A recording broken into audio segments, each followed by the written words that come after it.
نحمده ونصلي ونسلم علی رسولہ الکریم اما بعد۔ ایک صاحب سوال کر رہے ہیں کہ مزارات پہ جانا کیسا ہے، یعنی قبروں کی زیارت کرنا اور قبروں پر حاضری دینا کیسا ہے۔ اس کے متعلق جواب یہ ہے کہ مزار پر جانا دو قسم کا ہے، ایک عورتوں کا جانا اور دوسرے مردوں کا جانا۔ عورتوں کا مزار پر جانا حرام، سخت حرام ہے، اور حرام ہونے کی وجہ یہ ہے کہ عورتیں بے حجاب اور بے پردہ اجنبی مردوں کے سامنے آتی جاتی ہیں،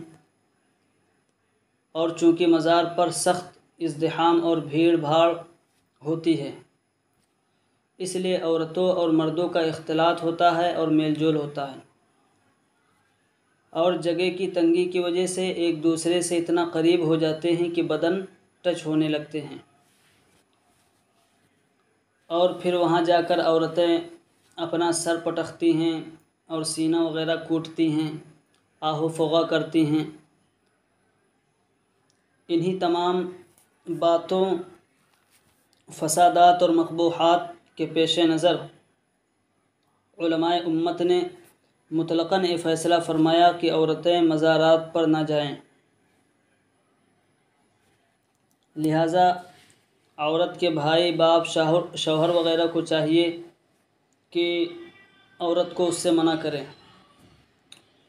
بلکہ خود عورت کو بھی چاہیے کہ مزار پر جانے سے باز آئے،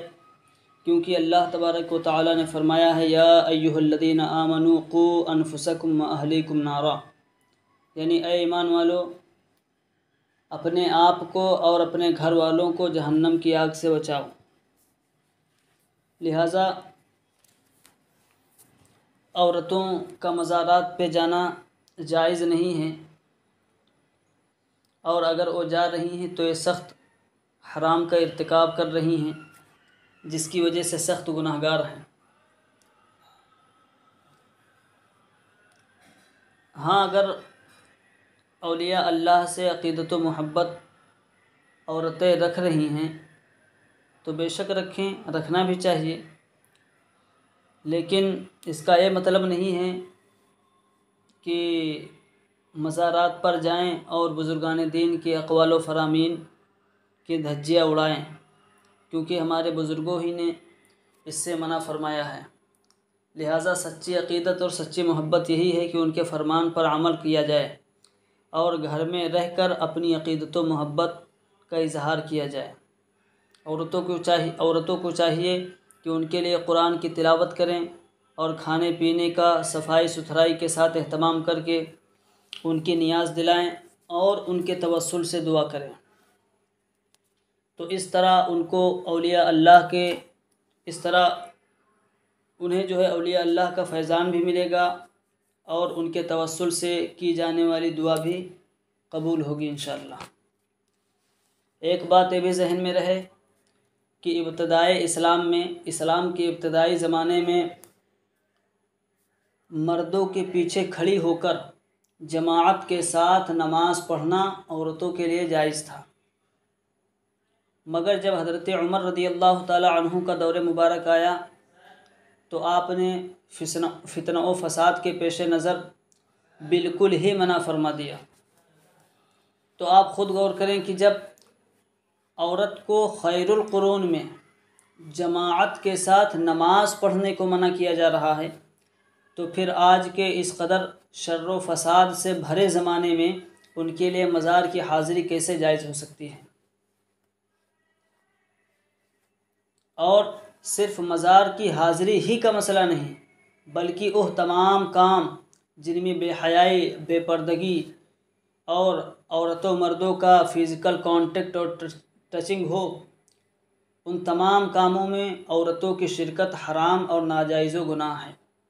لہٰذا عورتوں کو مزارات کی حاضری سے باز آنا چاہیے، لیکن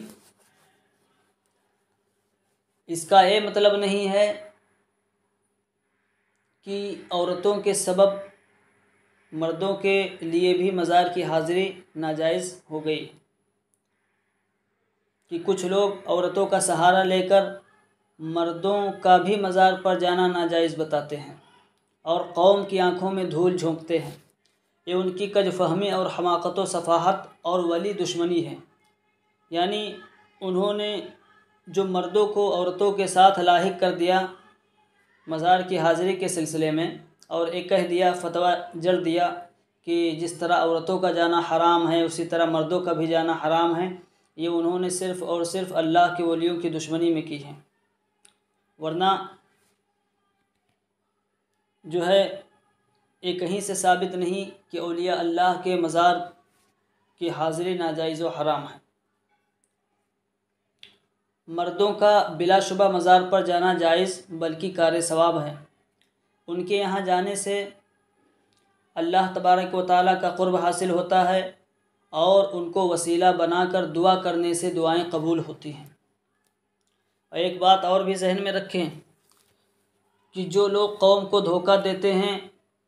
اور لوگوں کی آنکھوں میں دھول جھونکنے کا کام کر رہے ہیں یا کرتے ہیں، وہ لوگ حضور علیہ الصلاۃ والتسلیم کے کچھ فرمان کی بنا پر ایسا کرتے ہیں، حضور علیہ السلام کے فرمان کو بہانہ بنا کر، حدیث کو بہانہ بنا کر، لیکن یہ بھی ان کی کج فہمی ہے۔ میں نے کہا کہ حماقت و سفاہت ہے۔ حدیث کو سمجھنا، اس کے تمام نکات کو جاننا ہر کسی کے بس کا کام نہیں ہے۔ جن حدیثوں میں اللہ کے رسول صلی اللہ تعالیٰ علیہ وسلم نے مزار اور قبروں کی حاضری سے منع فرمایا تھا اور جس وقت منع فرمایا تھا، اس وقت کے حالات کے پیش نظر اللہ تبارک و تعالیٰ اللہ کے رسول صلی اللہ علیہ وسلم نے کسی حکمت اور مصلحت کے پیش نظر ایسا حکم ارشاد فرمایا تھا۔ یعنی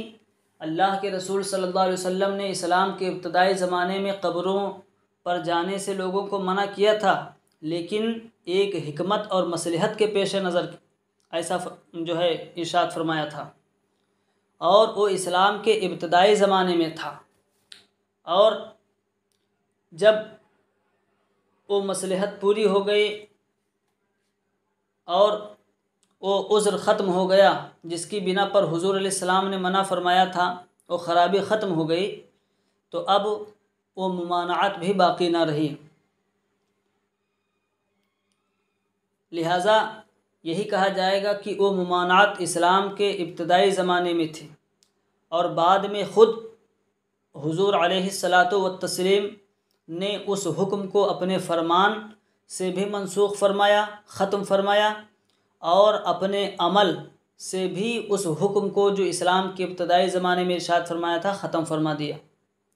یعنی حضور کا فرمان بھی اس بات پر دلالت کرتا ہے کہ مزارات پر جانا جائز ہے، اور حضور علیہ السلام کا عمل بھی دلالت کرتا ہے کہ مزار پر جانا جائز ہے۔ چنانچہ اللہ کے رسول صلی اللہ تعالیٰ علیہ وسلم نے کئی حدیثوں میں ارشاد فرمایا ہے کہ اللہ کے محبوب بندوں کی قبروں پر حاضر ہو اور ان کے وسیلے سے دعائیں کیا کرو اور ان کے لیے ایصال ثواب کیا کرو۔ بلکہ خود سرور عالم صلی اللہ تعالیٰ علیہ وسلم شہدائے احد کی قبروں پر حاضر ہوتے تھے، انہیں سلام کرتے تھے اور ان کے لیے دعائیں مغفرت کرتے تھے۔ تو اگر مزارات پر جانا ناجائز اور حرام ہوتا یا شرک ہوتا تو اللہ کے رسول صلی اللہ تعالیٰ علیہ وسلم کبھی اس عمل کو نہیں اپناتے، کیونکہ حضور علیہ الصلاۃ والتسلیم سے بڑا نہ کوئی متقی ہے اور نہ ہی کوئی پرہیزگار ہے۔ شریعت ہی مصطفیٰ جان رحمت صلی اللہ علیہ وسلم کے اقوال و فرامین کا نام ہے، تو پھر جب مصطفیٰ جان رحمت صلی اللہ علیہ وسلم کا عمل شریف ہی اس بات پر دال و غماز ہے کہ مزارات پر جانے میں کسی قسم کی قباحت نہیں ہے، تو پھر کوئی اور شخص کیسے منع کر سکتا ہے اور کسی کو ممانعت کا حق کیسے حاصل ہو سکتا ہے؟ لہٰذا بلا شبہ مردوں کا جانا جائز ہے، ہاں عورتوں کے جانے میں